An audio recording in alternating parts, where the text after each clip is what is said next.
go. So, clips, fine. Okay, good evening. Thank you for coming. Today I have a surprise. We have a shir for 10 minutes. No, let's see. It's a tiny mimer. And the good part about the Thursday night shir is that it's beyond time. It's beyond time. Yes, it's on. Yeah. It is beyond time. That means that we have no limits on time. Now, when we say something is unlimited, it means unlimited in terms of l'mayla edein soif, l'mata edein kates. You go high without an end, and you go below without an end. It can be infinitely large, and it can be infinitesimally small. So every week we do infinitely large. This week we do infinitesimally small. It can be a share for 2 minutes, and that's also a share. If it's a share that goes for an hour every week, then you can't, But like this, in any case, it's true. In the end of Parshas Teruma, we taught all the Maimarim in Teruma. Teruma actually doesn't have a lot of Maimarim in Torah, or only 2 Maimarim. So we learned already the 2 Maimarim in Torah, or plus many other Maimarim on Teruma. But we did not learn one tiny little piece in the end of Torah or in Parshas Teruma. What's unique about this tiny piece, is that Torah or is generally Maimarim discourses from the Alter Rebbe. It's discourses from the Rebbe, but they're not, he didn't write it. It's recorded by whoever was the writers, and they wrote it down. And there were different writers. Reb Pinchas was a writer, Reb Pinchas of Shklov. The Mittler Rebbe wrote. Reb Moshe, the son of the Alter Rebbe, wrote. I think the Alter Rebbe's brother wrote. There were different writers who wrote. And from there, you get the Maimarim. This small little piece is that he brings over here, Ksav Yad Kodesh Admor Nishma Seid. This is like the book of Tanya. It's the writing of the Alter Rebbe himself. And it's a explanation, according to Kabbalah and Chassidus, on the Inyan of the Hakruvim. The Hakruvim are the 2 cherubs that are on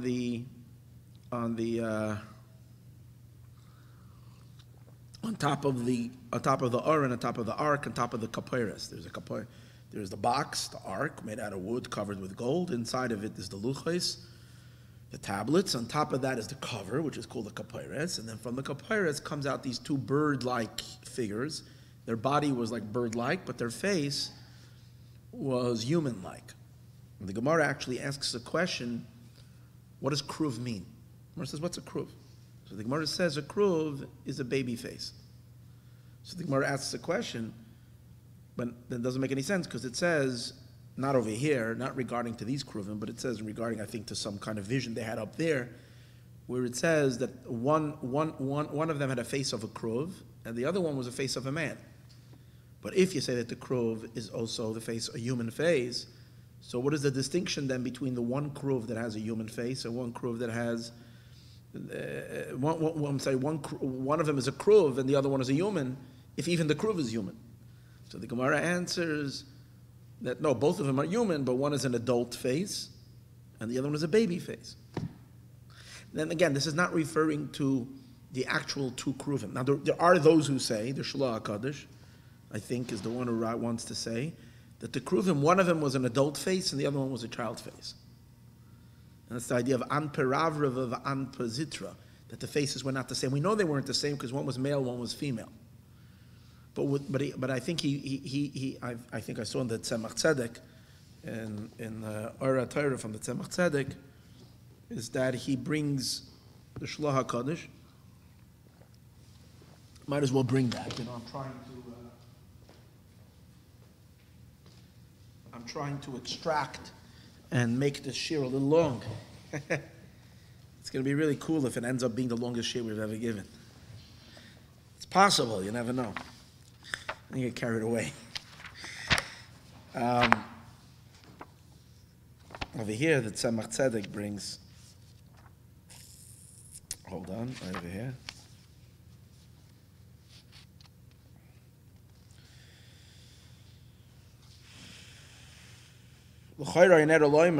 Okay, no, here, hold on.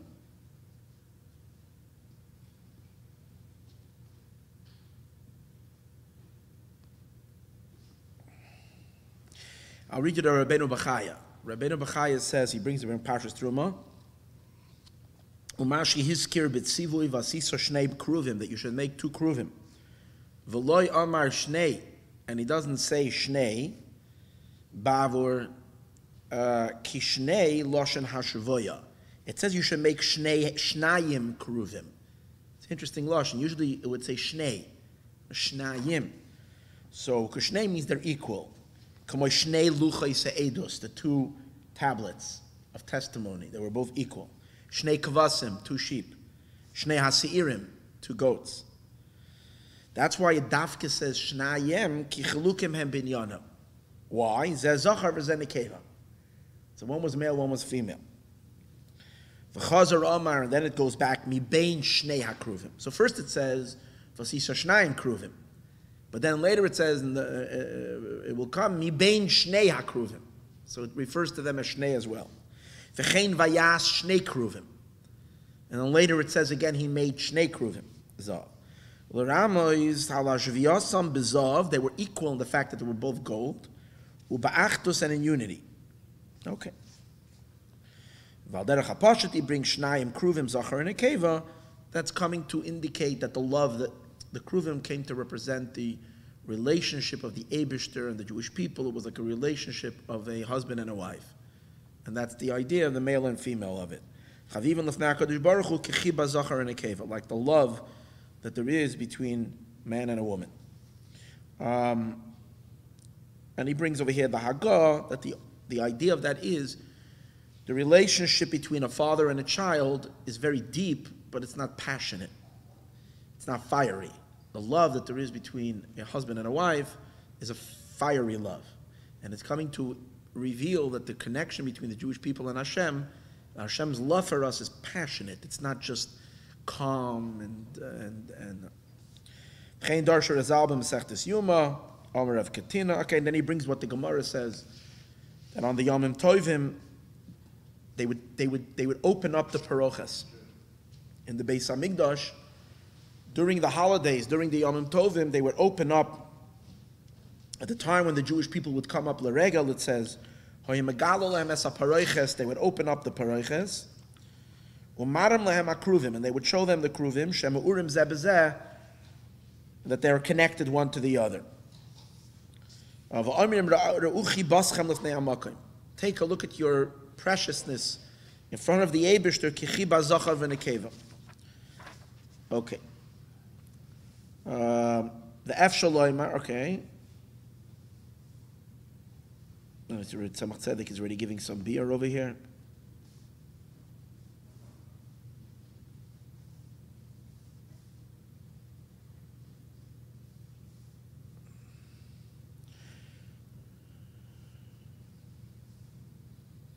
And he continues the Rebbeinu Bachaya. You need to contemplate in this teaching. The Kruvim were in this tzura, l'mashal nimratz, to be a strong mashal, leheyid ala flogas adveikus, to show us on the incredible dveikus that there is ben HaKadosh Baruch Hu Yisroel, to the Eibishter and the Yidden. B'loi shum emtzai. There's no middleman over here. Ki hu yis'ala badad yanchenu b'Yisroel, the Eibishter, ve'ein imoy keil neichar, there's no one there, just like the nations. The nations receive from God through various different memutzayim. There are mediators in which the hashpah comes down through malachim and so on and so forth. But the Eibishter's connection to the Jewish people is very direct. But then he says,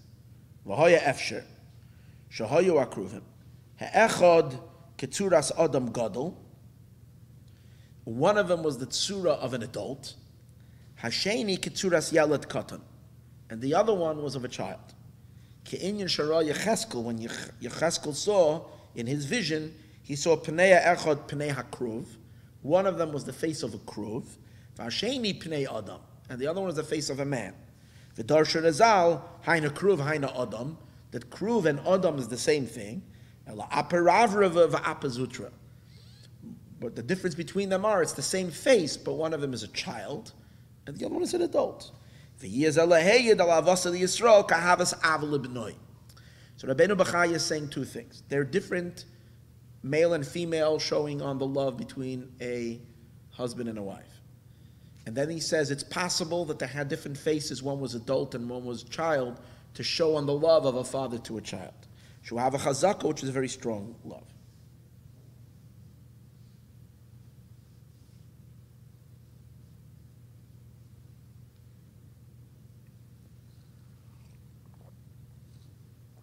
Avaratza lasis marshal bedvekes gufnish yasa chazak.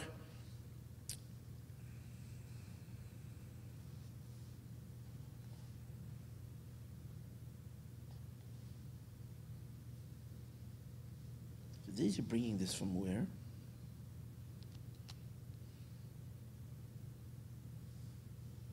I thought he said this from the Shalach HaKadosh. No, this seems to be from the Rabbeinu Bachaya himself. Okay.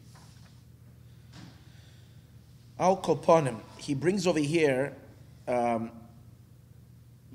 Shashnayim hem kruvim. The Tzemach Tzedek doesn't want to accept this. He brings in the Hagoveh. If we say it's an adult and a child, then you can say that one of them is indicating on, Kabbalistically, on Erech Anpin, a large face, that's an adult face. Erech Anpin means a long face.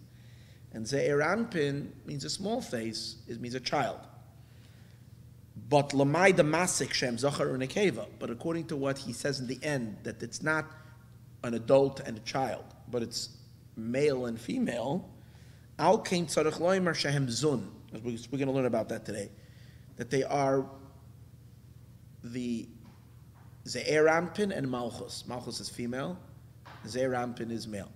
So that's what they represent, Za and Malchus. V'asa Shapir, it's going to come out better according to that. Shashnayim hem kruvim.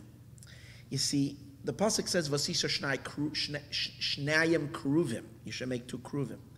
If you're going to say like the Rabbeinu Bachaya is suggesting that one of them was a face, a human, an adult face, and the other one was a child face, so why does it say calling them both kruvim? The Gemara says clearly that what is a kruv? A kruv is a baby face. A cherub is the baby face. If it's a baby face, how can you call them both kruvim? But if you say they were both baby faces, but one was male and female, makes sense. All the Kabbalists have that haskama that they were both baby face.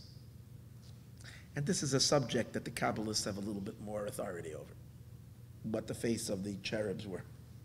Like, you know, he's saying, in this you consult Kabbalah more than you consult halacha. Like, obviously halacha is, but any case, fine. Let's take a look then now inside Biur Inyan Hakruvim. So the Alter Rebbe says like this.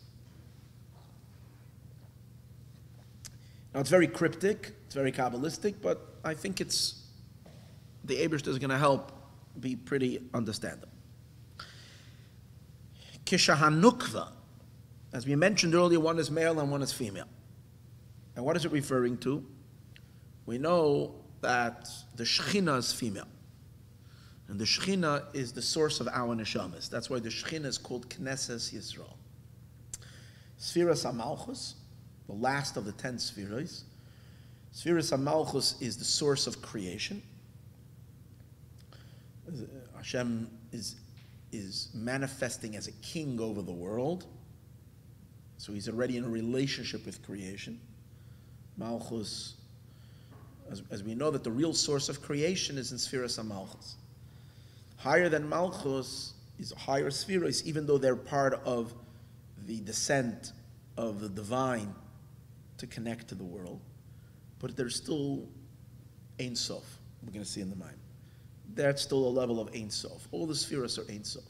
The Tzimtzum, for Hashem to translate into Gvul, into real finitude, that happens in Malchus. That's why Malchus is the source of time and space, which is actually already, because Malchus is the only one that we say, Hashem Melech, Hashem Malach, Hashem Yimloch. We talk about past, present, and future. Havaya It's Hoa, Hoive, V'yeh Ke'echad. The past, present, and future are indistinguishable. It's all one. Because there's no Hischalkos. But Malchus is already a source for the finite creation. It's the last one of the spheres, and so on and so forth. Malchus is female, because Malchus is a makabel. It receives from the higher spheres, and she's a recipient and absorbs the energy for the creation. Now, if Malchus is the female cherub, who's the male cherub?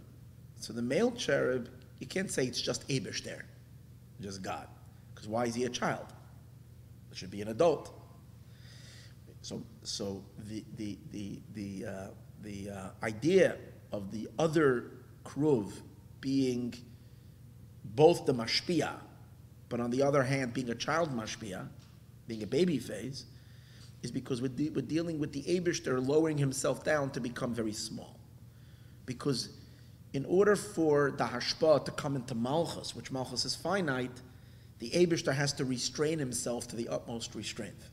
If God's energy would flow without God's restraint, then Malchus would blow a fuse. Creation would be overwhelmed with infinite input and infinite energy it couldn't possibly receive. So that's why the energy has to come. That's the idea of Ze'er Anpin. Ze'er Anpin means that small face. That's why it's called Midos. Midos means midah, sheer.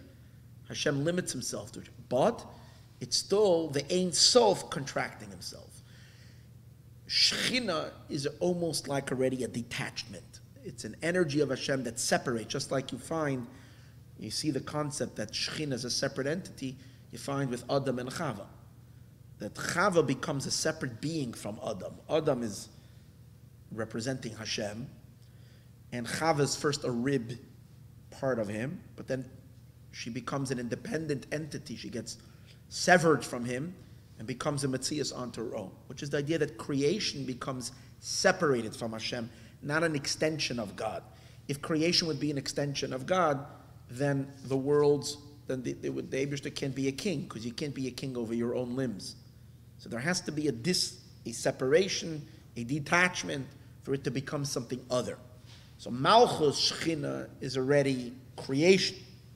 Ze'er Anpin is the lowest point of the Or Ein Sof, coming down lower and lower and lower till it manifests in the Midos of Atzilus, which is the Ze'er Anpin, and that's the Mashpia to Malchus. So usually, the way the Hashpah goes is we know that there's a whole system. First it's Or Ein Sof. And then for the Or Ein Sof Bechlal to define itself in certain definitions, certain parameters, so there has to be many tzimtzumim. And there's a whole system of, we learn in Kabbalah, it speaks about tzimtzum, and then this world, and Adam Kadmon, and Nikudim, and Brudim, and levels. But primarily, in a very general scope, you want to come down to the world of Atzilus, where the world of Atzilus is already Spheros. Atzilus is called the Mamutza. It's a mediator, it's a medium between the Or Ein Sof and the Olamos and the world. So usually the way the system works is that the Or Ein Sof is first mislabish in the highest, in Chachma. And then from Chachma it goes down into Bina. From Bina, the Hashpah comes down into Ze'er Anpin. From Ze'er Anpin it goes to Malchus. Ze'er Anpin is the Mashpia, the boy, the husband. Malchus is the recipient, is the woman. So the Hashpah goes from the Zora Malchus. The Kruvim represented something very unique. What's the uniqueness of what the Kruvim stand for? The Kruvim stand for a evening out of male and female. Shnayim Kruvim are standing equally. They're both shava b'shava. L'chora, if one is Ze'er Anpin and one is Malchus, so Malchus is much smaller than the Ze'er Anpin. And Malchus should be less.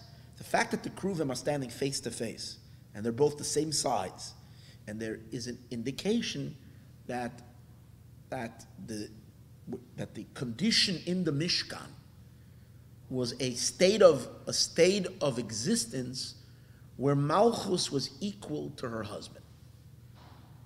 Now, where do we see this idea? So the Arizal says, in Shar Mia Tayareach, in the special Shar, which deals with the male and female aspects of existence, which we know that male, Ze'er Anpin, masculine energy, in the celestial spheres above, the sun is a mashal for the Ze'er Anpin, or a derivative of the Ze'er Anpin, the powerful mashpia. That's why the sun is like, wow, gives all the energy to the creation. And the moon is the recipient of the sun. And the moon, we know, is ein aroch to the sun. The moon is, it has a little light, but its light is incomparably less than the sun.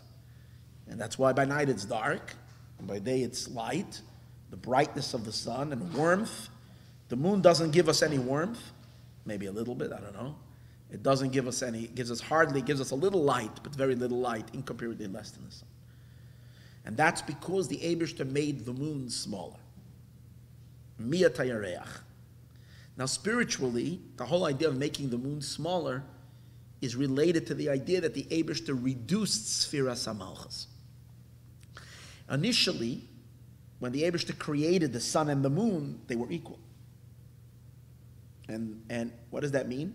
That Malchus was just as rich with godliness like her husband, like the Ze'er Anpin. She was as powerful, as great. The Eibishter reduced her light. Now she becomes a recipient from her husband. He passes the light to her. She has much less than him. But we know that the moon is not always going to stay in the background. We know that Mashiach's world is going to be a very feministic world, which means the power of the woman, the power of Malchus, is going to rise. It's going to become much, much stronger. So what's this idea? V'hoya oira levana ka'oira chama. So to understand this and appreciate this, the Arizal over there says that Malchus are 7 dargos in Sfiras HaMalchus. That means 7 states of on what level Malchus is standing, and in reference to the Or Ein Sof, to the infinite light shining down upon her. So the Arizal speaks that there is Malchus in her lowest state, and then she has various different levels of aliyah. There's one aliyah, there's another aliyah, there's another aliyah. So he says, for example, Matan Torah was a huge elevation. But the highest elevation, and then the building of the Beis HaMikdash, the days of David and Shloimeh, even a higher elevation. But the 7th aliyah never happened yet. That's the highest level. And that's going to be only when Mashiach will come. That's going to be the highest aliyah Samalchus. And when Malchus rises, what does that mean? It means that the worlds are receiving the utmost of godly energy, of godly light. And they're on the highest levels of Kabbalah, of receiving, and so on. And that's going to be on Dafka in the time of the 3rd Beis HaMikdash in the future. Eishes Chayil Ateres Baila. Now this concept, this idea that there is Aliyahs and Yeridas in Malchus, upper and higher and lower, is also stated briefly in a medrash. Again, because whatever Arizal is saying is already speckled in medrashim. It's just that you have to connect the medrash to the Kabbalistic, idea of what it's talking about. So the medrash says that the Eibishter loves Knesset Yisroel so much. He loved her so much, the medrash says, Lo izaz mechaveva, he did not depart from loving her, ad shekara biti. He called Malchus my daughter. That was the expression of affection that the Eibishter has. Then he says, Lo izaz mechaveva, but the Eibishter loves us so much, ad shekara achoisi, he calls her my sister. Lo izaz mechaveva. And he brings a pasuk, Shir Hashirim, where Hashem refers to us Achoisi Kala, my sister. Loizaz mechavava achakara imi. Hashem loves Knesset Yisroel so much, He calls us His mother. Daughter, sister, mother. So, what does that mean?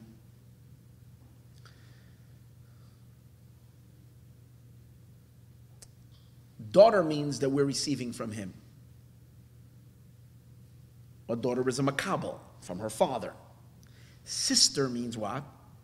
Brother and sister are equal. They're both receiving from the same place. So there is an equality. Mother means that actually he's receiving from her. She's mashpiyah to him. So we are always female. That doesn't change. Knesset Yisroel. Question is, on what level is it? Are we receiving from, simply, the Jewish people, are we receiving from God? Are we equal to Him? Or are we being mashpiyah to Him? And what does it mean that we can be mashpiyah to the Eibishter? When we say God, what do we mean? We're not speaking about God. We're speaking about HaKadosh Baruch Hu. So Chassidus says many times that HaKadosh Baruch Hu is referring to Ze'er Anpin. The Eibishter, as He manifests Himself as the spherois of Atzilus, Chesed, the emotional configuration of the attributes, that's called HaKadosh Baruch Hu. Knesset Yisroel is Malchus. What's the relationship of HaKadosh Baruch Hu to Malchus? So ordinarily, it's biti. Malchus is a recipient from HaKadosh Baruch Hu. That means the light of the Ein Sof first goes to Chachma and Bina, which are called father and mother. Then it travels to the boy, to the son, which is what? The Ze'er Anpin. And from the Ze'er Anpin, it's Nimshach to Malchus. And that's called Biti, my daughter. Then it says, however, there are times of very, very great godly revelation. And times of very, very great aliyah sa'olamos, when the worlds rise. Knesset Yisroel is lifted up like by the time of Yetzias Mitzrayim. Matan Torah. Times when we're raised up to a tremendous, tremendous closeness to Hashem. So what happens then? Malchus, the Shechina, which is the source of our neshamas, rises up to be equal to the spheres that are higher than Malchus, HaKadosh Baruch Hu, to the 6 emotional spheres, and it becomes a brother, sister and brother. What does it mean? They're both receiving from the same place. They both have the same keter, the same crown. They're wearing the same crown, meaning the hashpah to them is equal. We're going to soon see what that means. Then there is a possibility, which is going to be when Mashiach will come. Eishes chaya lateres baila. That Malchus rises even higher than her mashpia. She becomes the teacher to her student. She becomes the teacher to her teacher. The woman is the crown of her husband, higher than him. She rises above him. And that means that Malchus is standing higher than the Ze'er Anpin, which will be when Mashiach will come.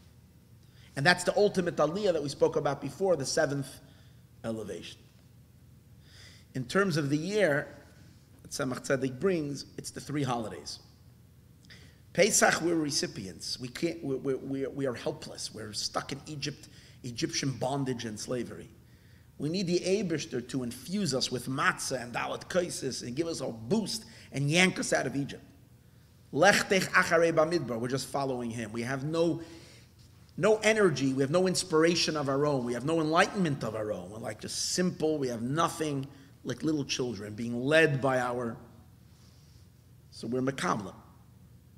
Shavuos, after already 49 days of an intensive program of purification and refinement, we become ready to receive the Torah. When we're receiving the Torah, we're going to see in a moment. I'm going to say in a minute. When we receive the Torah, what are we receiving? We are receiving from Chachma and Bina. Because what's the Torah? Torah is the Eibishter's Chachma. The fact that we're learning God's Torah, we're receiving the Eibishter's. So just like the Ze'er Anpin, the Midos, are receiving from Chachma and Bina, we too are receiving from Chacham and Bina. So then we're standing equal to our husband.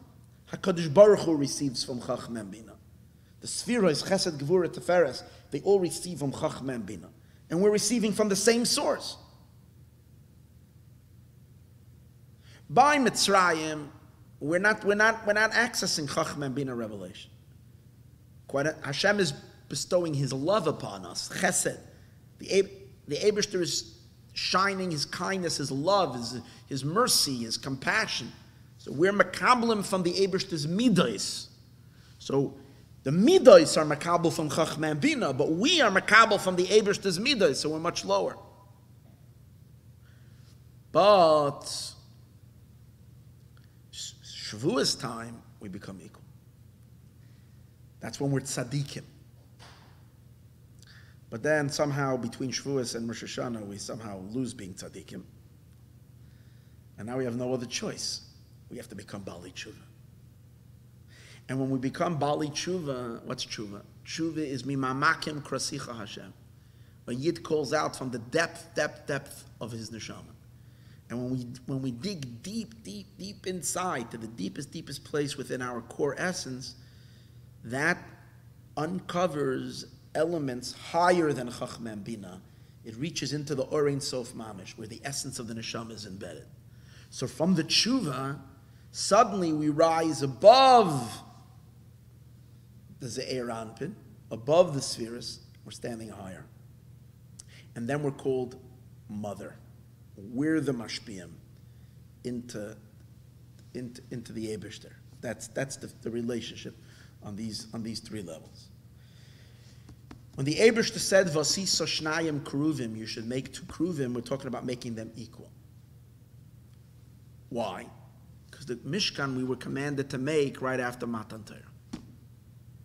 So after Matan Torah, we were just given the Torah, Malchus, the Shechina, had such an aliyah that she can stand equal to her mashpia.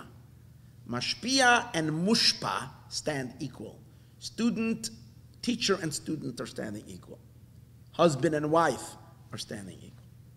That's what he's saying over here.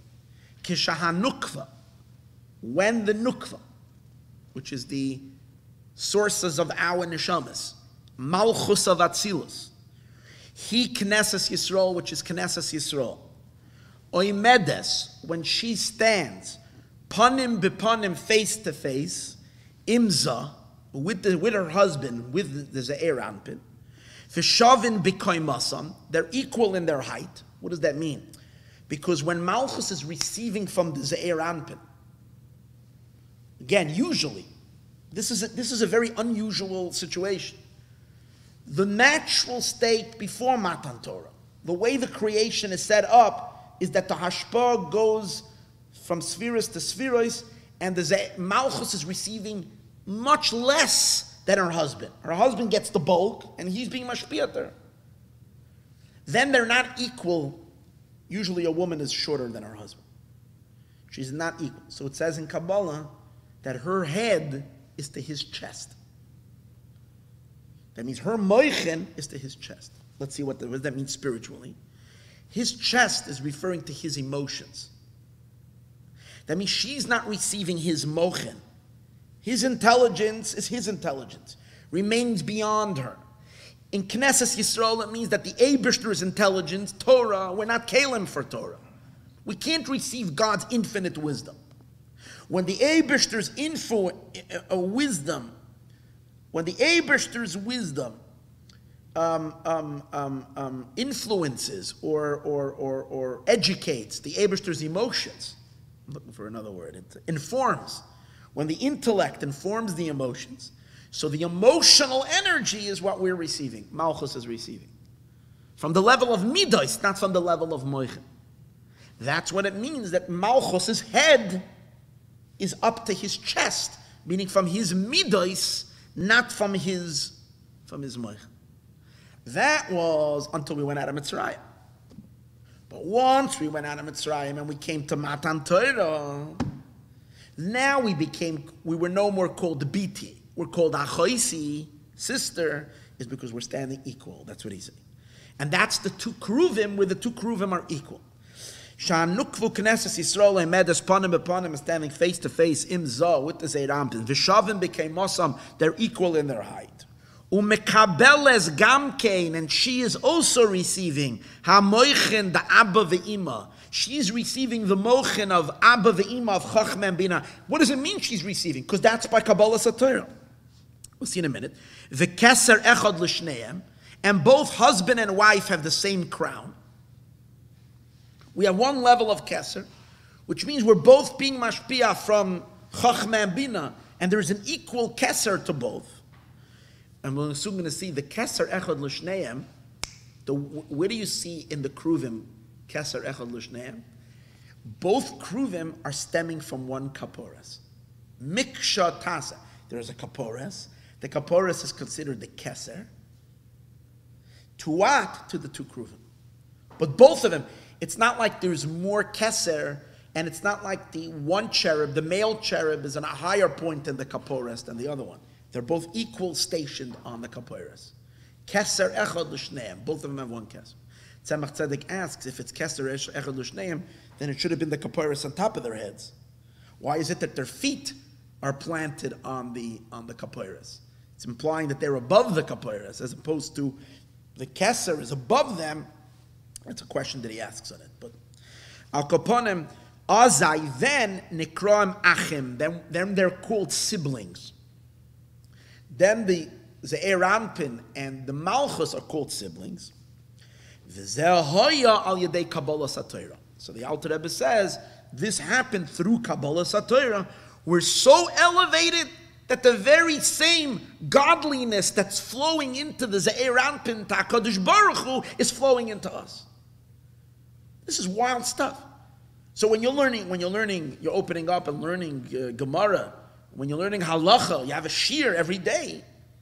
You are being nurtured with the same knowledge that God, that HaKadosh Baruch Hu is being nurtured. Because he's also receiving from Chachma and Bina. And that very same Chachma and Bina is coming into your head, the Makabel, Malchus. The Nafka, why? What's the relationship of Kabbalah Satira to the idea that Malchus is now elevated to the same level of Ze'er Anpin, and she's receiving from Chachma and Bina? Because Torah, the Nafka, Chachma and Bina. Torah emanates from Chachma and Bina. Since we're Kabbalah Satira, the Torah was given to us, that means the Eibishter gave us access to his moichin, to his intelligence. So we're the same like the Eibishter's midos, being makabel from the Eibishter's moichin. Panim bepanim, face to face. And that's what it says by Matan Torah. What does it say by Matan Torah?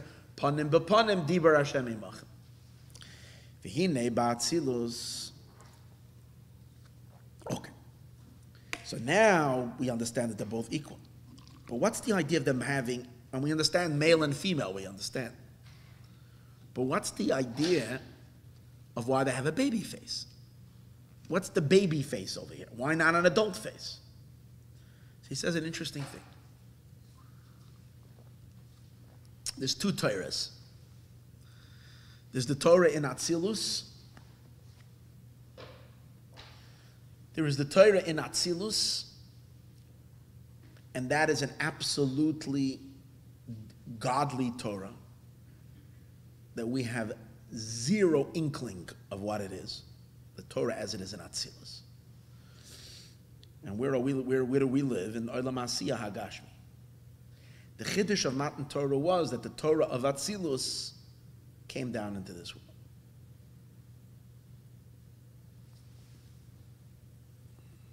That the Torah of Atzilus descended all the way down into Olam Hazeh Hagashmi. So,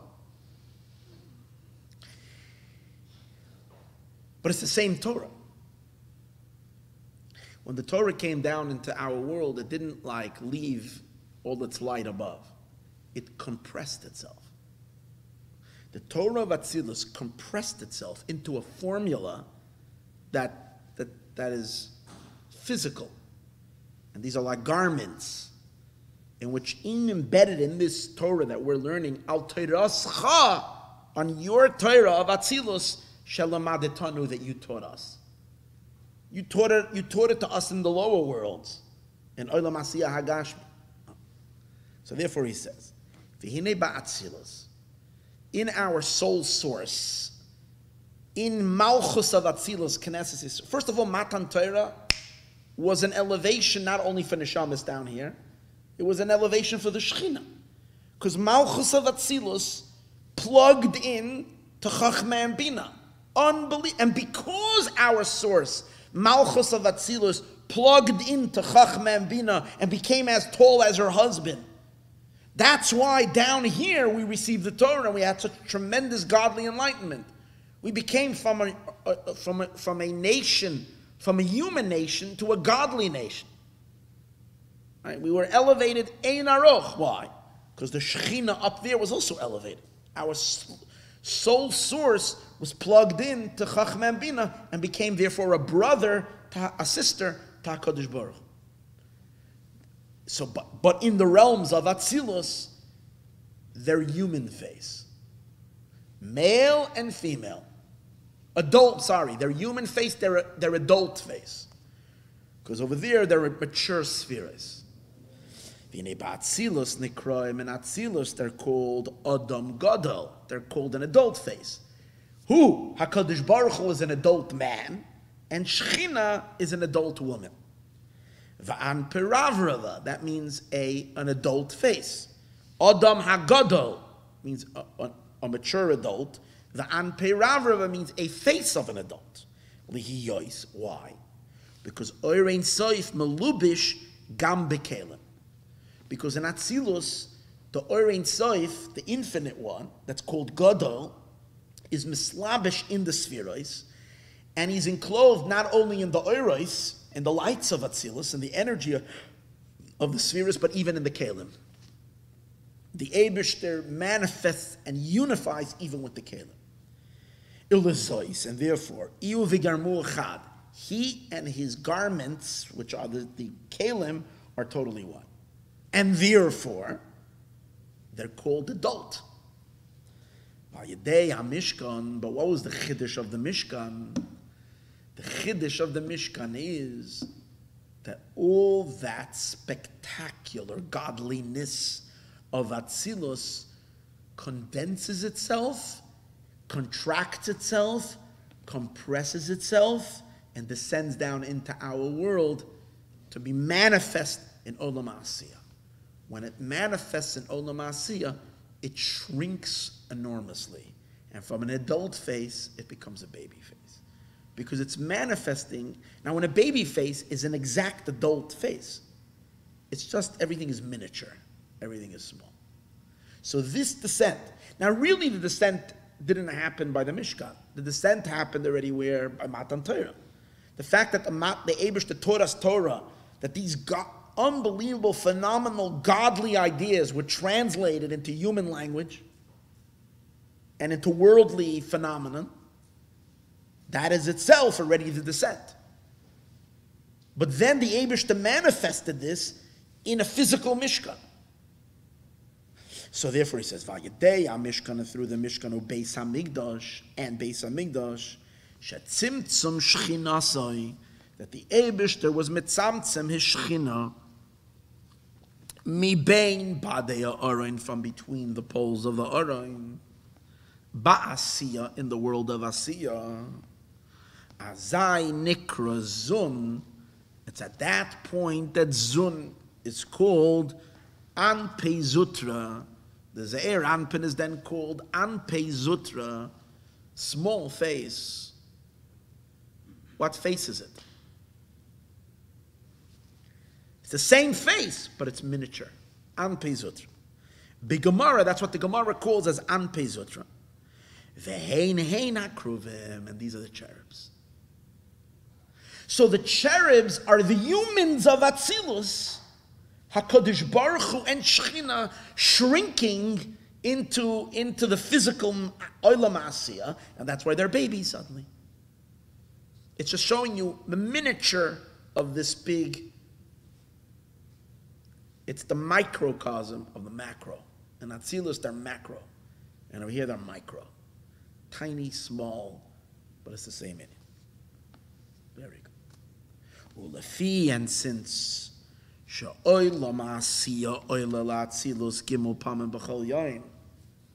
and since 3 times a day there is aliyah sa'olamais. And aliyah sa'olamais means that the lower worlds rise up to receive higher input from the higher realms. That means Asiya connects to Yetzirah, Yetzirah to Bria, and then Bria to Atzilus. And via Bria that's connecting to Atzilus, Yetzirah is also connected to Atzilus. And the Ze'er Anpin, that's what davening is, 3 times a day. During when we're not davening, what are we doing? We are in Olam Asiya. That means our physical world is our reality. And when you daven, what really davening really means is that the Olam Asiya suddenly dissolves. All your work and all your natural schemes that you're busy with, that you take so seriously at 2 o'clock, 3 o'clock, 4 o'clock. Suddenly when you're davening, the whole thing evaporates because you're saying Baruch Aleinu Hashem Elokeinu Shana Hazois. When you're standing in front of the Eber B'Shmaneser, you know that the ganze business yours is Babamaises. It doesn't add you 1 penny. All you're making and you're doing and your clients and your business and your it's all Babamaises. Because if the Eberster gives you, he gives you. If it doesn't give, doesn't give you. And you can build and schmild and do, and you don't have a penny. And suddenly out of nowhere, from left field, that you're totally not expecting. So how does that teach you? That even when you are getting it through your clients and this and that, it has nothing to do with that. It's that the Eberster says, create for me a facade that I should be able to give you, so I should be anonymous, that no one should really know that I'm giving you. So let's make a make-believe. But when we're working, during the time that we're working, it doesn't feel make-believe. It feels very real. Because you're really, that's the difference. During the day, you're in Olam Asiya. Olam Asiya is a world that's dominated by nature. And what's nature? Nature is a thick coat on God. That's what it is. A thick, dense coat. So you're working in Asiya. But since 3 times a day there is Aliyah Sa'olamais, Asiya touches Atzilus, that means that the natural world reconnects to its source in a manner that you can sense the source in it. So that's why we daven taka 3 times a day. So therefore, what happened? The Zohar says an amazing thing happened 3 times a day. That the Kruvim would lift their wings upward, and when they lifted their wings upward, what does that mean? They're soaring. Since the whole Inyan of the Kruvim being Kruvim is that what? That HaKadosh Baruch Hu and the Shechina, that are the adult faces in Atzilus, descend down to reveal them, to descend into Olam Asiya. Since 3 times a day, Asiya rises to Atzilus. So they're going back up. That's the idea of them raise. And how does a bird fly? By picking up his wings. So by raising their wings, the manifestation, HaKadosh Baruch Hu and Shechina, rise back, in a sense, to an adult face. That it doesn't say that when they that 3 times a day they suddenly metamorphosized into an adult, but the very idea they raised their wings.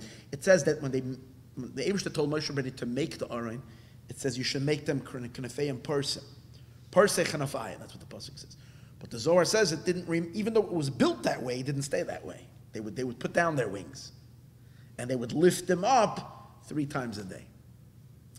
And because Olam Asiya Oila La'atzilus Gimel Palma B'chol Yoyim would rise to Atzilus 3 times a day, L'chein Yesh L'Kruvim Knafayim Perusim. It's for that reason that the Kruvim have spread out wings, L'mayla upwards, L'oifeif La'atzilus, to rise to Atzilus. Now, anybody remembers 2-3 weeks ago we learned the Maimer, and we didn't understand, but we were learning at that part already. But we're learning that 3 times a day the Eibishter that at night, what does God do? What does HaKadosh Baruch Hu do? He rides on a cherub, on a kruv, and he soars up into the 18,000 worlds. That's what it says. So he explained that means HaKadosh Baruch Hu is the Ze'er Anpin of Yetzirah. He's riding on the kruv and he's going up, and where is he soaring up? He's soaring up to Atzilus. That's what we learned. The idea of riding on the cherub is an elevation. So you can get a cherub ride every time when you daven Shmoneh Esrei. That's what you're supposed to do. You're that cherub that is spreading its wings and going up to a higher reality. V'noi, that is known. Shahazah, that Zeir Anpin, hu tachlis yeridas oirin soif mamayla lamata. Now we're going back to something we said at the beginning in today's class. What's the difference between the male cherub and the female cherub? Well, the male one is referring to Zeir Anpin. And what's the idea? Now it says, because when it talks about the Kruvim, it says, Va'asei kruv echad mikotze mizeh, ukruv echad mikotze mizeh. So what's this lashon mikotze from there? Simply, it's from this end. One kruv comes out from one end, and the other kruv comes out from the other end. The deeper meaning is, one end to the other end is as follows. There is Orein Soif, and there's the world. What's the highest point of creation? So if you look, in our world there's a whole system. There is doimeim, the inanimate, or what looks to be inanimate. It's silent, okay, like stones, minerals. Then there is tzomeach, that's already more chayas. Then there is chai, animal. Then there is human. And so in our realm, human is the highest. But we know that there are spiritual beings in creation too. So then you have the metaphysical, and you have the angels. And in angels itself, you have angels upon angels upon angels. The Rambam says there's 10 levels of malachim. The lowest one is called Ishim. The highest one, I think, is called Chayes HaKodesh, or Srafim. The Rambam makes a whole list of the 10 malachim. But we know, according to Kabbalah, it goes on and on and on, and levels upon levels upon levels of spiritual beings. What's the highest point is the Merkava, the angels. And on top of them, there is a Kisei. And on the Kisei, on the throne, it's a Kisei HaKodesh. On the throne, there is a human, and that's who the Shechina. So what's the Shechina? Malchus. Malchus is the highest peak of creation. Now Malchus obviously is still divine. Shechina is still a chelik of the Eibishter. But as we said, it's the Eibishter investing himself into creation. So therefore the Shechina is called Mikotze Mizeh. She's the tippy top of the world. And what's the Zeir Anpin? The Zeir Anpin is the opposite. Is the tail end of the Orein Soif. So how does an infinite, endless Eibush there connect to a tiny small little human being? How does a person down here, a Jew, a Yiddeleh, have a connection to a Greiser Eibush there, an Ein Sof Eibush there? So the Eibishter lowers himself down through all kinds of tzimtzumim and contractions, a gazillion contractions, until the Eibishter becomes Zeir Anpin, a small little face. We rise up, our neshama, via our soul. We pick our soul up, we uncover the spark of Shechina that's inside of us. And Shechina is the highest tippy top of what? So like the Eibishter stretches his hand out a gazillion, infinite miles to us.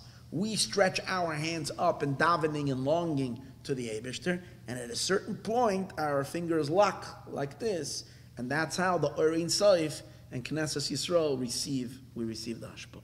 That's the idea. Vasei kruv echad mikotze mizeh from one end, and the other kruv is mikotze mizeh. It's in order for us to be able, it's the highest point of creation meeting the lowest point of the Ein Sof.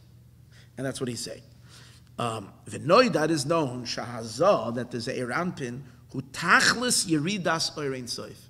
It's the epitome of the descent of the mashpia, of the Orein Soif, milmayla lamata, coming down from above, higher, below, b'chdei leheyer achakach, in order to shine into, libya, to shine into the creation. Creation is divided into three chilakim, bria, yetzira, and even into asiya.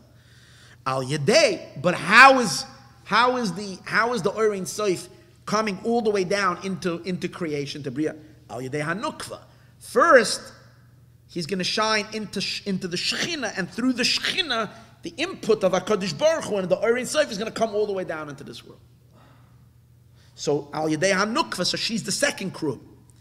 Shehi Eima Tata, she's considered the lower mother because she's the mother of creation.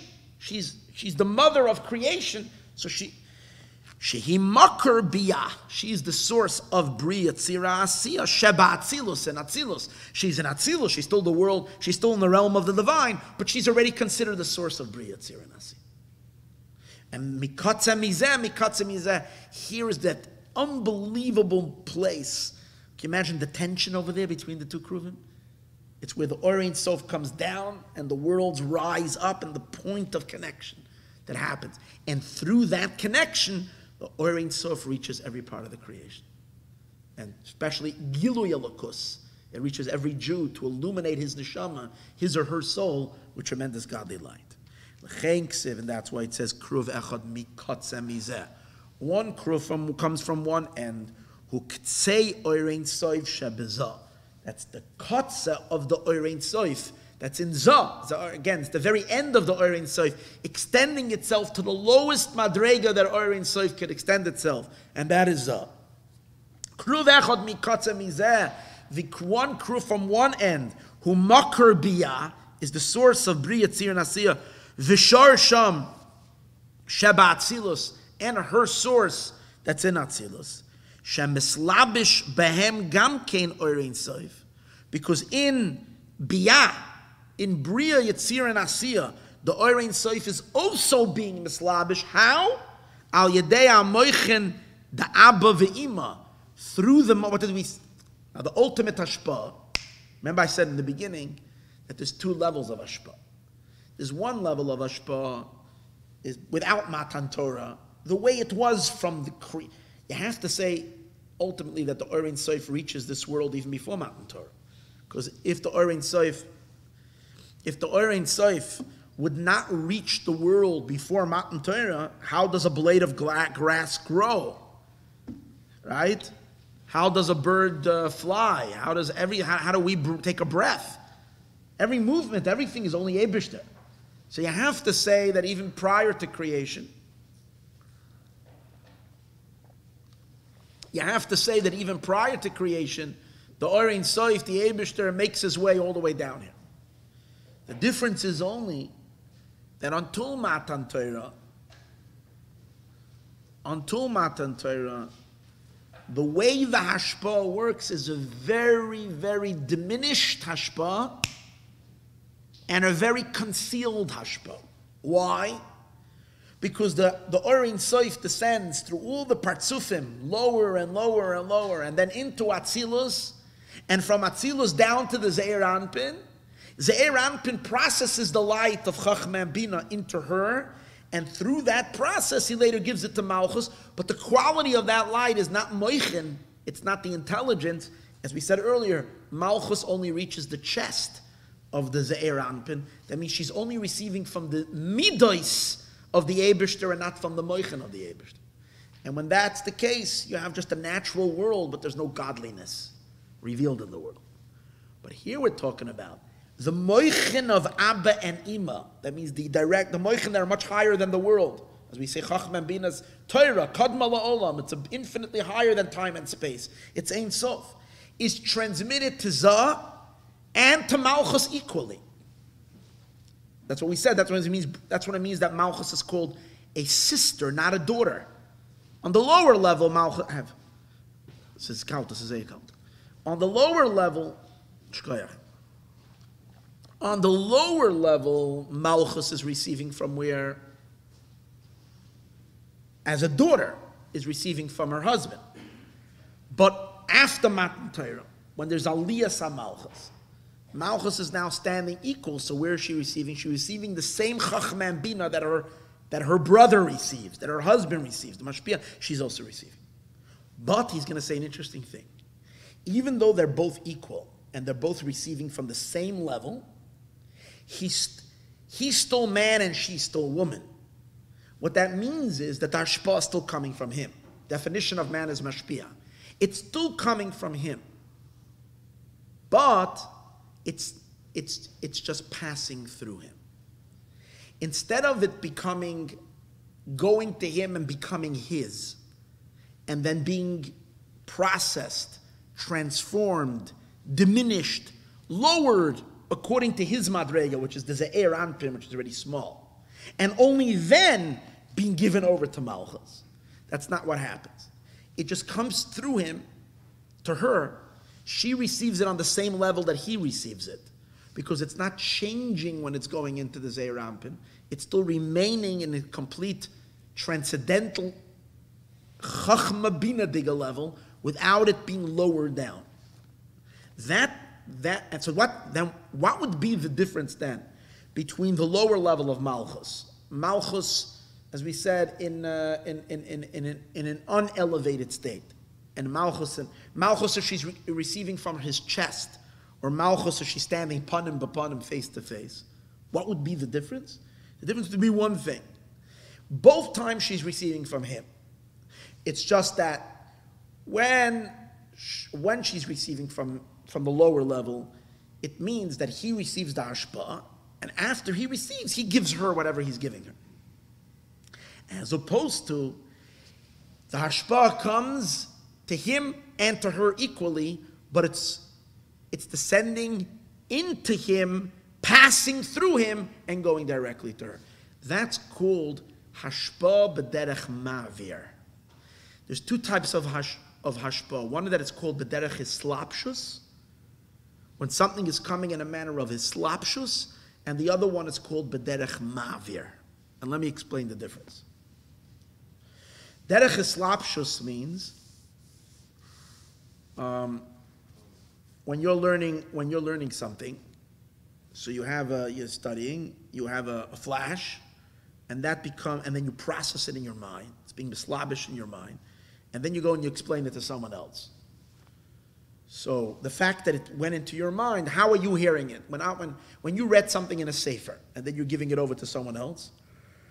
So first of all, there's two ways. One of them is that you're just quoting, because you don't even understand it yourself. So obviously but if you learned it well, but you should know that the person that's receiving the word that you read in a sefer, if they look it up in the sefer, they might see much more than what you told them in the word, because they're only hearing your take of what you saw in accordance to one's limited havana and whatever they're understanding. So if I'm hearing someone give me over a Tosfos, it's very nice, or a chiddush from the Pnei Yeshua, it's great. But if I look at the Pnei Yeshua and I read it myself, I'm not hearing it as it is already defined by their seichel. I can actually get to see that passage in the Gemara, that passage in the Tosfos, as it is on its own, which is not limited to that. But that's the idea of derech hislapshus. It's first being mislabish in the person, and then it's being taught. As opposed to a conduit. For example, when you're writing something, the seichel is in your head, and then but in order for the seichel to end up on the paper, it has to go through your fingers. If it's not going to go through your hands, not going to go through your fingers, it's never going to end up on the paper. You can sit and try to, from your mind, to try to project it onto the page. It's not going to happen. You have to send it down through because it has to have the physical movements and strokes, which will make the movements of that writing device and imparting that ink in accordance to. But what happens? Does the seichel change just because it's going through the fingers? The fingers don't have any impact to be mashana the idea. It is the way it was. It's the way it was in your mind. That's the way it's being imparted. So that's the idea when something is coming through derech mavir. It's passing through it. Or another example, they used to have in the shuls way back then. Whenever the Rav was darshaning, they had the Rav giving the drasha, and then they had a meturgaman. And the Turgaman would translate it into the language. So a good Meturgaman was someone who wouldn't give any explanations. He was just translating. Because the people don't understand that language. So it has to pass, he has to be a conduit. It has to go through him. But if he's starting to put his own tyrus and his own spin on it, he's not a good Meturgaman. That's not his job. His job is just to give you the Inyan, but it has to go through him. Because if it's not going through him, it's not going to end up in the world of the French speaker, because the people speak only French. They don't understand the English guy, the English teacher. So it has to pass through him, but only pass through him. And that's the chilik, what he's saying over here. He's saying, Kruv echad mikatz, during the after Matan Torah, the Shechina, Knesset Yisroel, the Jewish people, the second Kruv, the Shechina, which is the female Kruv, was elevated to be Kruv the same like her husband. So the Orein Seif that's coming down through the Zeir Anpin is being passed on to the Shechina equally. Kruv echad mikatza mizeh v'katza mizeh hu makar b'yah v'sharshem b'tzilus shem mislabish b'hem gam kein Orein Seif. The Orein Seif is now being reduced. It's passing on in them al yedei ha-moichin da'abba v'ima, through the moichin of Chacham and Bina, which is now being passed down to the Zeir. The Tzemach Tzedek says you have to change this word from hanoisnim to hanitonim. That which is given, beroish hanukva, in the head of the nukva, which is in Malchus, al yedei zabayla, through the Zeir Anpin, her husband, derech mavir levad. This is the idea. It's passing through derech mavir, which means it's being like a conduit. It's just passing through. V'loy b'derech eslapshus mamish, but not in a manner where it's literally becoming enclosed. Like it would be in the time when she's not equal to his height. In other words, in the time when there's no Beis HaMikdash, there's no Mishkan, there's no Gilui Shechina, and there's a disruption in the flow of godliness to the world. Then it goes in each level, it stops in each level. It becomes absorbed in each level.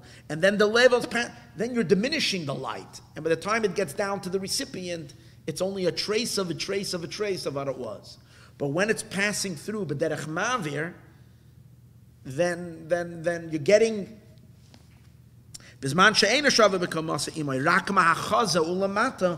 where she's receiving only from his chest. What does that mean? He is receiving in his moichin. His moichin, as we said earlier, is informing his midos. She's only reaching her head to his chest, means she's only receiving from his midos, because he reduced it, because it became his slapshus in him. But we don't want that. We want it to just pass through b'derech mavir, and that's the idea of shava b'shava, and that's the idea of the kruvim. Now the kruvim nasim miksha achas mahakam. Now, by the way, is it possible from her to receive without him bichlal? Is it ever possible for Malchus to receive from the same place, from Chachma and Bina, or from Bina, not through her husband? So when Kabbalah is always talking about the differences, if you look at the Kisvei Arizal, the whole differences between a regular day, a Yom Chol, to Shabbos, to Yom Tiv, all the chilukim is on which level Malchus is standing. Because we are Malchus. Any gilui that's happening in us, in the worlds, in Bria, in the creation, means that some light is reaching the Shechina, it's reaching Malchus, which is the makar of creation, and particularly the makar of Nishmas Yisroel. So if you say, well, what's a Shabbos? More light is coming into our neshama. What's a Yom Tiv? You're in an elevated state. You're a keli for a lakus. A lakus is shining inside of you. In the weekdays, it's diminished. So it's this. Each Yom Tiv depends where Malchus is standing. Is there ever a case that Malchus Bechlal doesn't have to receive from her husband? So the Mamorim say, and based on the Arizal, that has never happened. That's the Chiddush of Yemoisa Mashiach. Eishes Chayil Ateres Baila. Achakara Imi. She's called my mother. She rises beyond. She doesn't even have to receive from him. Without receiving from the son. It's a direct connection. But that hasn't happened yet. Till then, and we know that La'asad Love is even greater than Matan Torah. Because by Matan Torah, we were standing what? Shava b'shava, equal to him. So we still had to receive from him.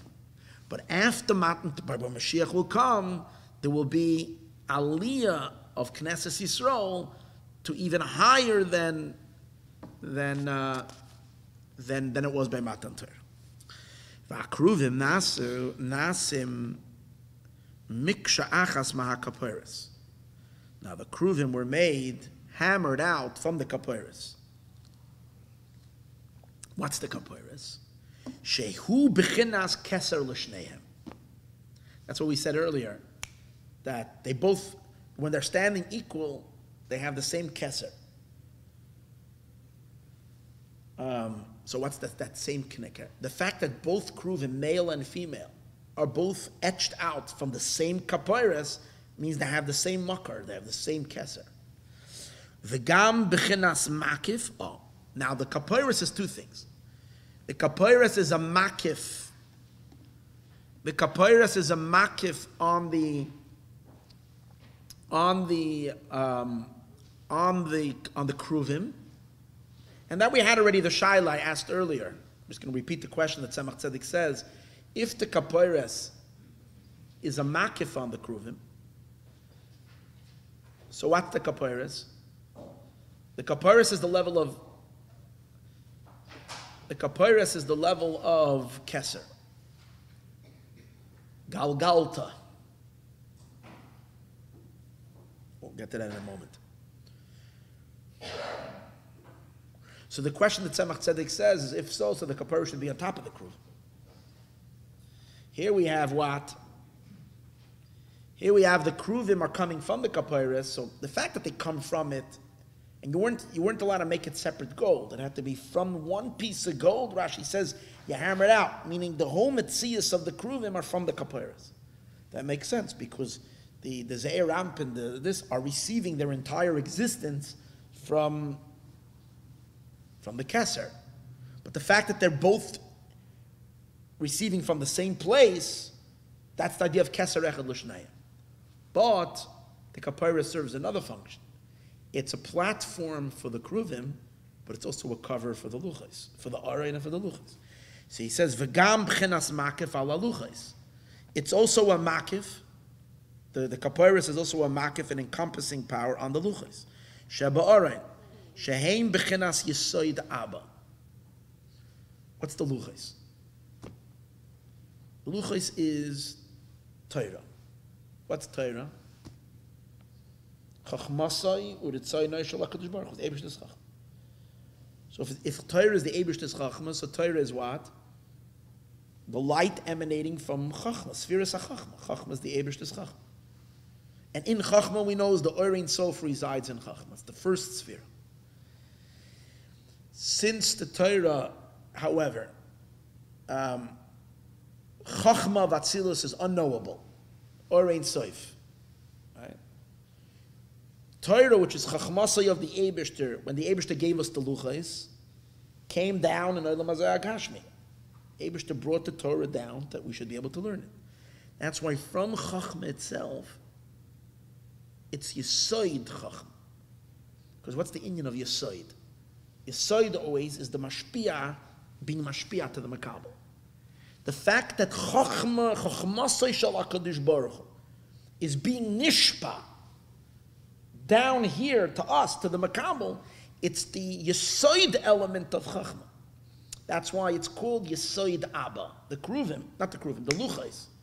The Luchais are Yisoid Abba because it's the Hashpah of the Eibishter's Chachma to the creations, to us. Shenislap Shubasiya. But they were, and Yisoid Abba, now where the Luchais were stone, Olam Asiyah. The Eibishter's Chachma, that's unfathomable and unknowable, through Yisoid of Chachma, the Yisoid is the ability of bonding and extension, to extend the Mashpia to the Makabel. The Eibishter's Chachma comes down and is Mislabish Mamish in Asiyah Gashmas. Bizman HaMishkan VaHaMikdash, at the time of the Mishkan and the Mikdash. So what you have is as follows. In a sense, by the way, is an interesting thing. I think I didn't. Remember I said earlier that there is the two kruvim, double kruvim. There is the kruvim that are baby face, and those are the kruvim that were manifesting in the on top of the kaparas. They were both baby face. And then in Atzilus, however, they're human face, they're adult face, and that's the difference. There is, because we said this, that there is Torah, the way the Torah is Chachmasei Shel HaKadosh Baruch Hu in Atzilus, in its infinite, that's called human face. And then there's Torah as it shrinks and it comes down in a more human form. So as that translates into the actual structure of the Luchais, is the Luchais themselves are the Torah of Atzilus. It's in a physical thing, but it's the Torah of Atzilus. The Kruvim are representing the second descent of Torah. that Torah becomes more of a human Torah. Peravra becomes a child phase. So in a sense, Torah is called, why am I saying this? Because Torah is called Adam. Where do we see Torah is called Adam? Zois HaTorah Adam ki yamas ba'oil. So we always learn out that Torah is Adam. But that's not baby. That's an adult face. So the luchais, that's Adam. That was the face of Adam. Even though you didn't see Adam, you saw luchais. But what are the luchais? And there's two luchais. It's probably the male and female element, the two luchais. But what? Of adult face. You didn't see a face, but it's the... And then the Hakruvim is the idea of this, of the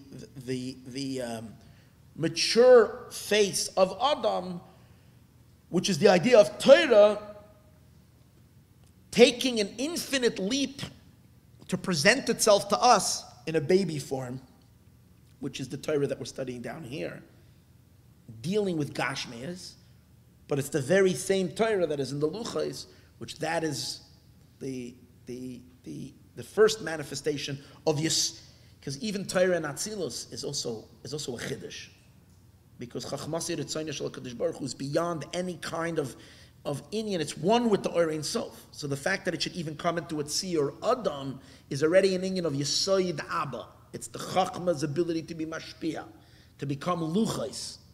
But then it drops again to become Kruvim. Now the Kapoires represents a Darga that's higher than both.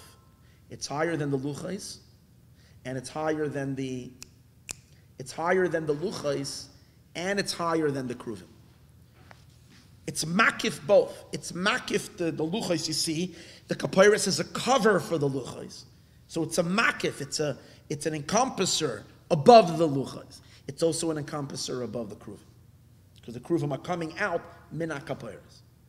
So what's the idea? Because Chachma, no matter how high it is, Chachma is already the beginning of what we call Or Pnimi. It's Oiros Bekelim. Chachma is already, you're capturing it in a keli. The whole idea of Chachma is you understand it, you're grasping it, you're absorbing it. That's why we know that Torah is called Mazayin for the Neshama. What's the idea of food? How does food nurture you? Food nurtures you by taking it in, you're digesting it, you're ingesting it. You're eating it, you're absorbing it, it's becoming inside of it. So it's representing a level of the divine that somehow is possible to come into Kelim. And that's in general what Chassidus refers to as Or Pnimi, or Memala Kol Almin. The fact that the Eibishter is condenses his light to be kalable, to go into a keli. But then we know that there is the Or Ein Sof itself, the light of Keser. What's Keser? Keser is Ein Sof. Keser is not possible. Leis machshava tfisa bei. There's no thought that can grasp it. So Keser is in a state, and that's called the Or Ein Sof HaSoviv Kol Almin. That which is encompassing infinite. And that's the Kapoires.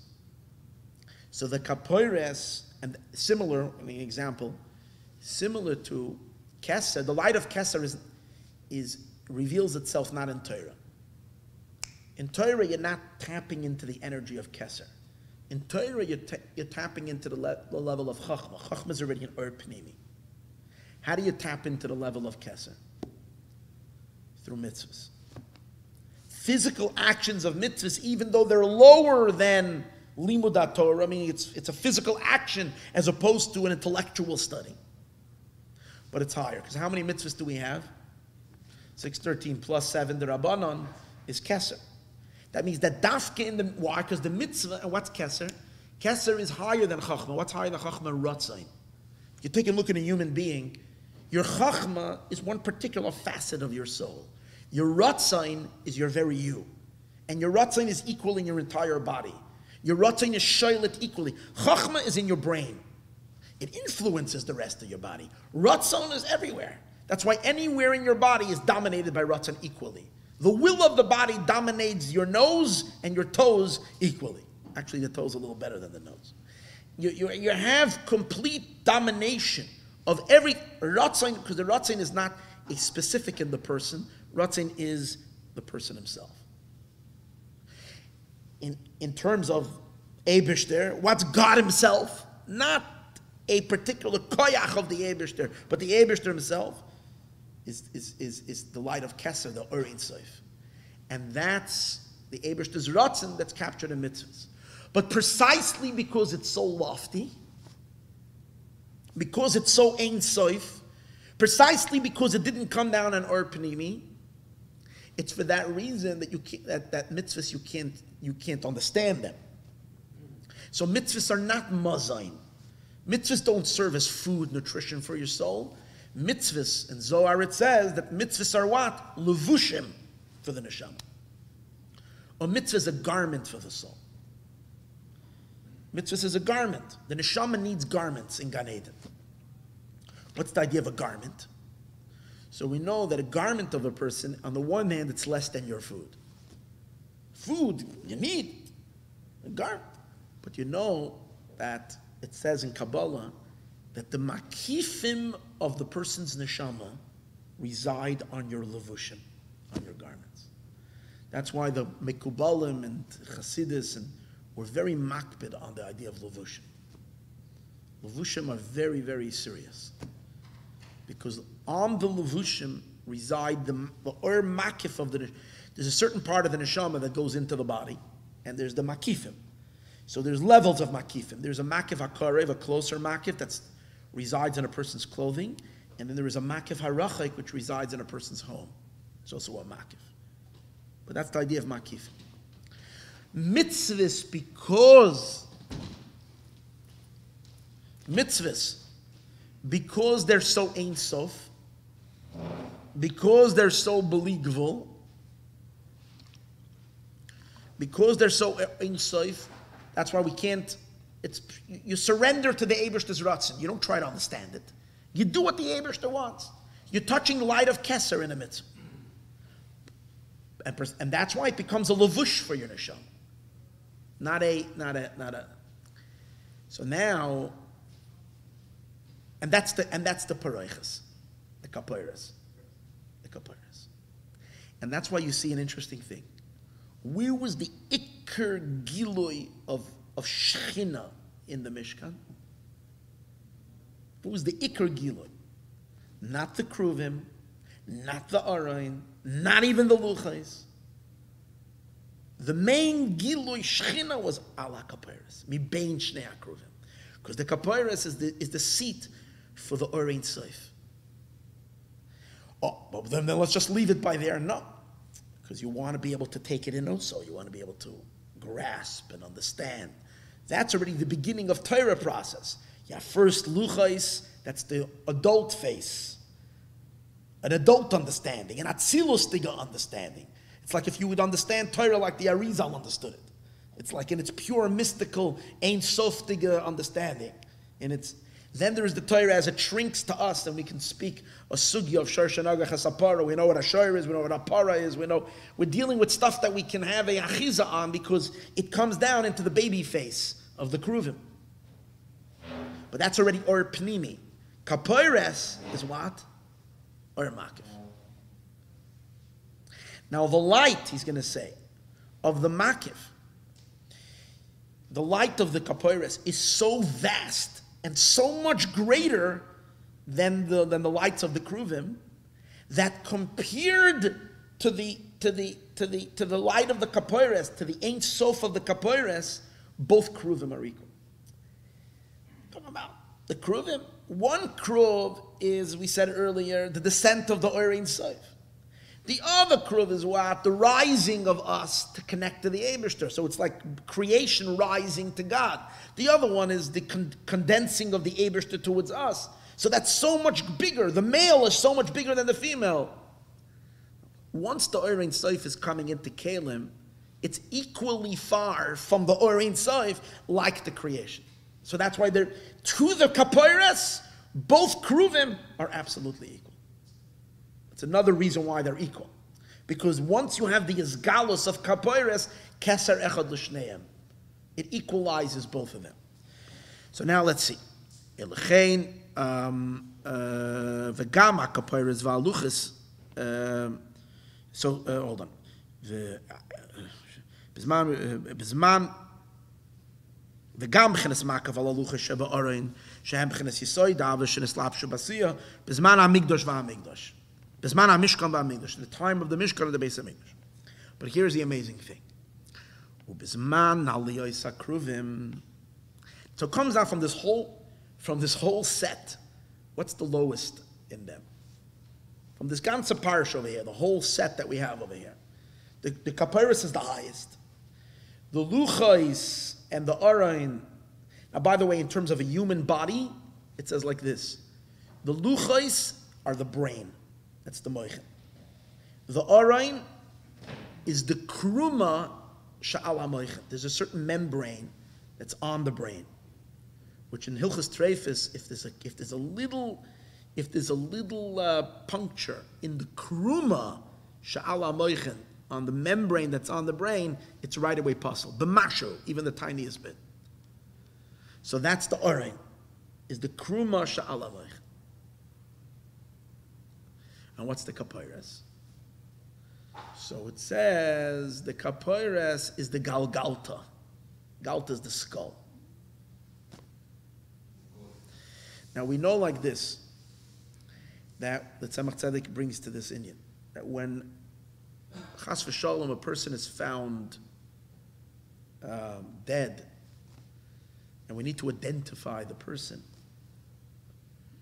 So the Gemara talks about over there that the identification can only be when you can see the face from the two eyes and down, the nose, the eyes. But if you only for whatever reason the person is covered and you can only see the metzach, the forehead, and up, it's not a considered an identification. Only from, and the reason for that is, he explains, because the metzach, mitzcha, and galgalta is levels of Ein Sof, and over there the person is not called Adam yet. Adam starts. See, when is the Eibishter an Adam, or is the Eibishter not an Adam? Oh, from Atzilus and down is the face of Adam. From Chochmah and down is the face of Adam. Metzach, Galgoyles, this is still levels of Keser, of Ein Sof. Over there we say Kiloy Adamu, the Eibishter is not an Adam.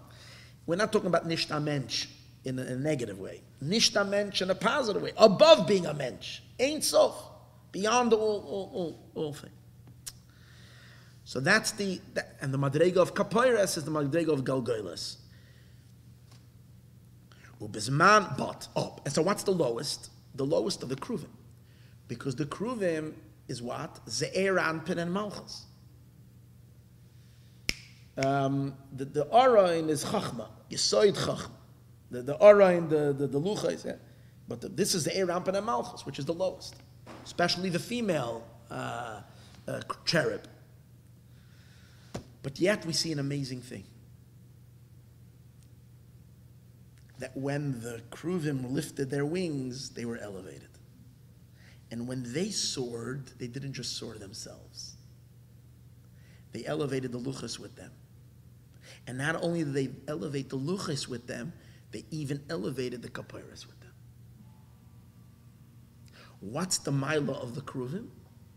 The maila of the Kruvim are that they have wings. Maila means the quality. What's the quality that the Kruvim have? The Kruvim have over the others is that the Kruvim have wings and they don't have wings. And what does wings do? Wings can lift up. So what does that mean?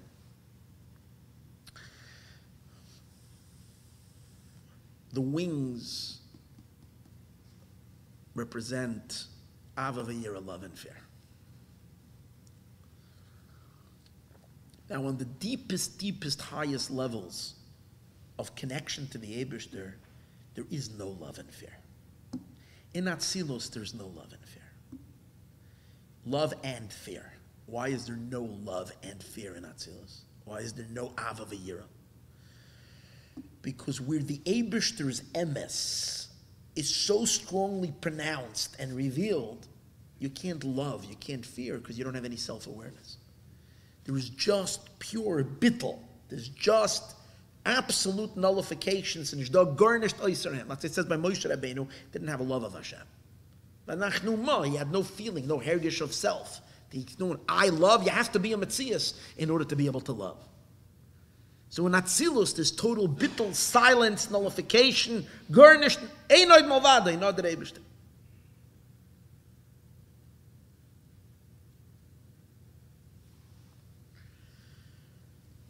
In Olam Asiyah, in our lower world, since we are living in separate consciousness, and we have a Metzias of self, so we can have the love of Hashem and fear of Hashem. And we can do mitzvahs with excitement, with fervor, with passion. So it comes out that our love and our fear is showing on what? On a chisaron. The fact that we have love and fear is a chisaron. But the Rebbe is saying over here, the Alter Rebbe says, no. It's true, it's a chisaron. But that's the ultimate shuk of what the Eibishter wants, that we should be in a relationship with our love and with our fear. And therefore, dafka, the love and the fear that comes from the lowest madrega of the Hakruvim that are in Olam Asiyah, which means a simple yid who's living in Olam Asiyah and is doing a mitzvah with a chayas, and he has a simcha and a ratzai v'shuv, and he's got his wings flapping. That's what elevates all the partsufim of Atzilus higher, and even the Kapairis, even Keser is elevated even higher. Dafka from the Hakruvim. He says it all over here very cryptically, but the Tzemach Tzedek explains this nekuda. Let's see. Ubizman aliyas Hakruvim, at the time when the Hakruvim are elevated, Hemailim gama kapairis, they elevate also the kapairis, v'haluchais and the luchais la'atzilus ta'atzilus. L'chein ksiv soichechem bekanfeim ala kapairis, that they shelter. Soichechem is a lashon schach, that they're giving. The fact that they're sheltering the kapairis is a sign that there is a certain, they're being mamshich on the kapairis, something that the kapairis doesn't have.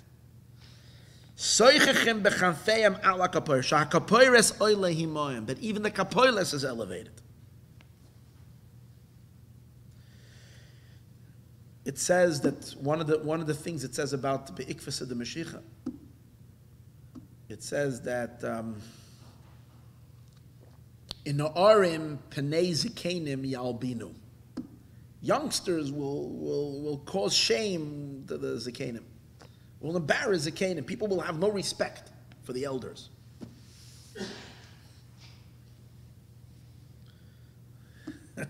Reminds me, today I saw in the news. It's amazing what's going on. There's a guy in India, I don't know if you saw this. There's a guy in India who decided that he's suing his parents for bringing him into the world without his consent.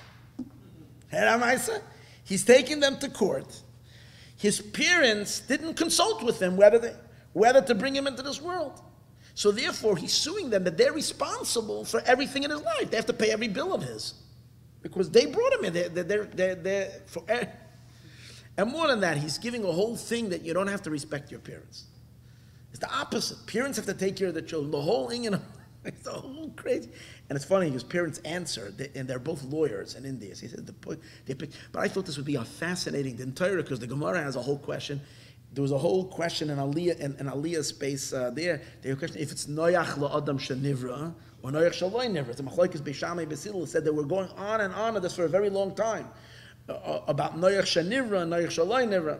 And the mother says, like, number one, if he could have given us a way of how we could have consented with him, or how we could have gotten his consent before he was born, to whatever. Just why am I saying this? Because I'm remembering this, that it says that Zikenim Penei, that the youngsters won't have respect for the elders. I'll be Pnimius in Yanim, it's a very deep thing. The elders are called, remember we said before, there's the face of human and there's the face of the child. The mila of the human, the adult face, it says, is the mila of the adult face is they have a zakon, they have a beard. The Zakanim have the beard. The young are lacking, which shows on gadlus hamoichem. Because beard only grows when you reach a maturity, like at an older age. A person's filling of a beard is when they're around 20 years old, they have already a beard. Because that comes from gadlus hamoichin. So, an peravrava, the large face, has gadlus hamoichin. An pezutra, the small face, doesn't have gadlus hamoichin. But the Tzemach Tzedek says, but you know what they do have? They don't have gadlus hamoichin, but they have wings. The Adam HaGadol doesn't have wings. The cherubs has wings. And that's the idea that, and with their wings, which means, when you have gadlus hamoichin, you can't love and fear the Eibishter, as I spoke earlier. Why can't you love? Because when you have gadlus hamoichin, the Eibishter is so real, you're so bottled that you can't even bring yourself to love. God is your passion. You're just like you totally nullify Tasha. But we said that dafka, the passion and the fire, for whatever reason, is shoresh, very high, and it's able to, that's the meaning of Na'arim, the youngers are who? That's the Ampera Zutra, that's the small face. Pnei Zikenim, the face of those who have a Zakein, which is a beard. Yalbinu, they're going to whiten them, which means they're going to elevate the Zikenim to a higher Giloi as a result of their immature Avodah. It's an amazing thing.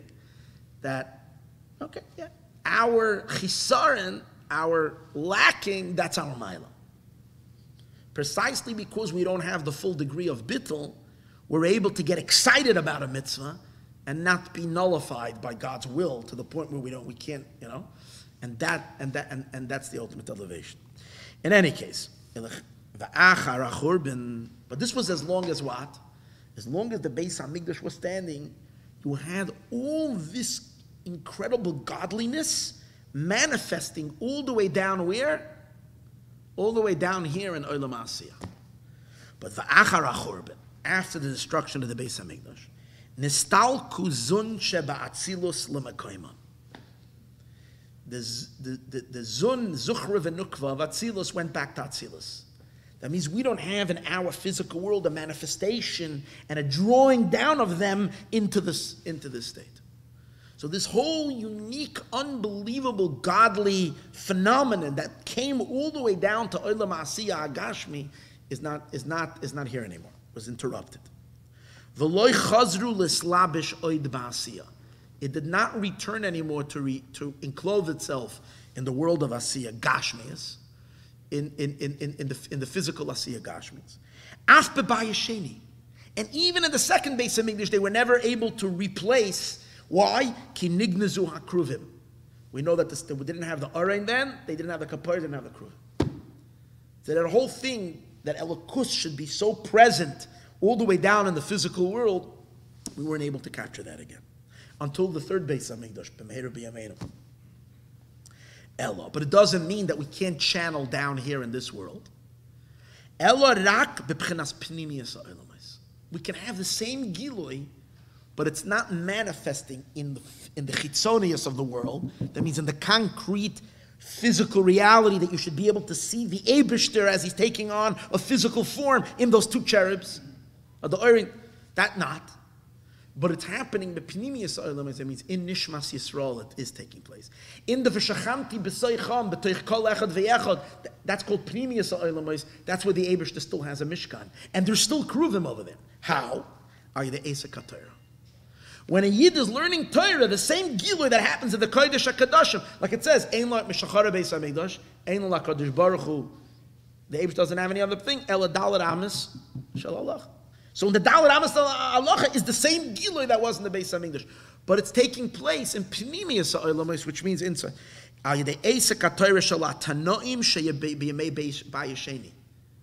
in Bayesheni they did have it.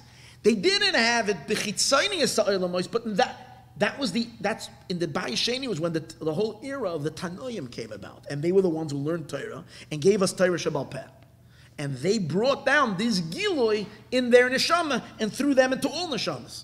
The Achrav, and then after Bayesheni, even during the time of Golus, b'halachos in the halachos, because what are the halachos? Shehem pnimius ratzon ha'elyon. The halachis is the deepest inner desire of God. It's the ratzon ha'elyon. So it's Or Ein Sof, and yet it's being shayra in a Yid's neshama. When you're learning a halacha, the Or Ein Sof of Keser is now manifesting in you. Shaloi nizgala b'chachmi lo Torah shebiksav. And he's saying dafkin Torah shebal-peh. Because we know in Torah shebiksav, if you're learning Chumash all day, you don't know what the Eibishter's Ratzain is. Because Torah shebiksav does not reveal his Ratzain. Dafkin Torah shebal-peh. As it is known that the woman of valor is higher than her husband. That means that in Torah Shabbat Peh, which is called woman, there is a higher gilui of Ratzain than there is in her husband, which is in Chachma, in Torah Shabbat Ksav.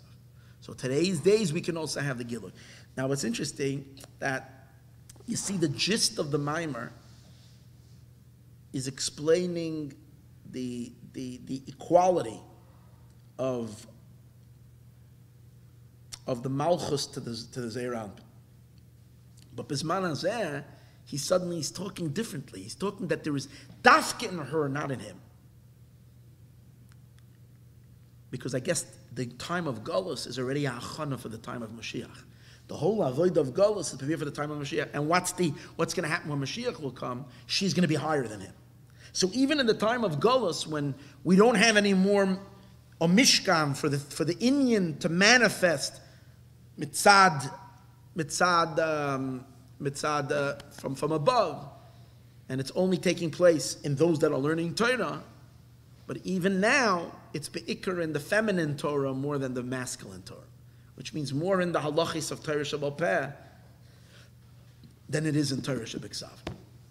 What is we saying that it is? What? That the Oirein Soif is Nimshach.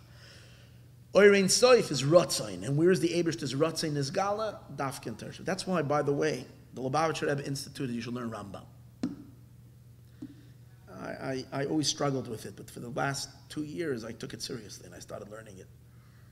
And to the point where now I'm learning 3 chapters a day, and it's occupying most of my day, and it's good. Because what do I do for a living? I learn Rambam all day. Not all day, but it's so much of the day.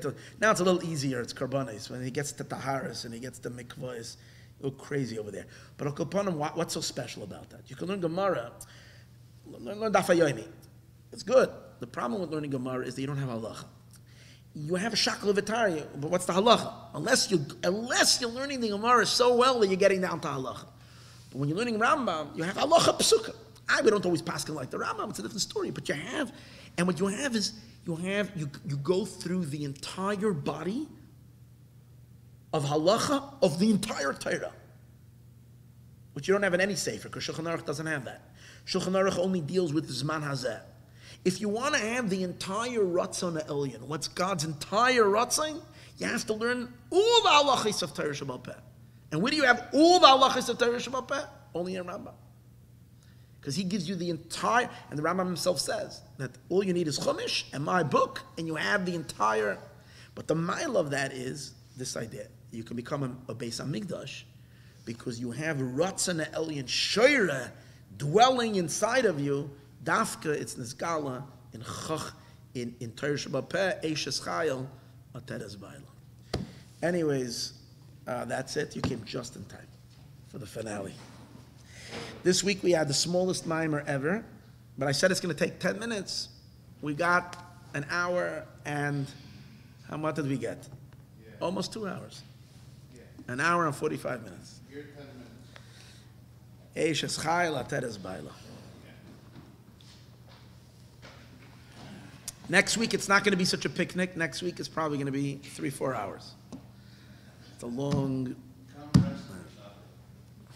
Mazel tov.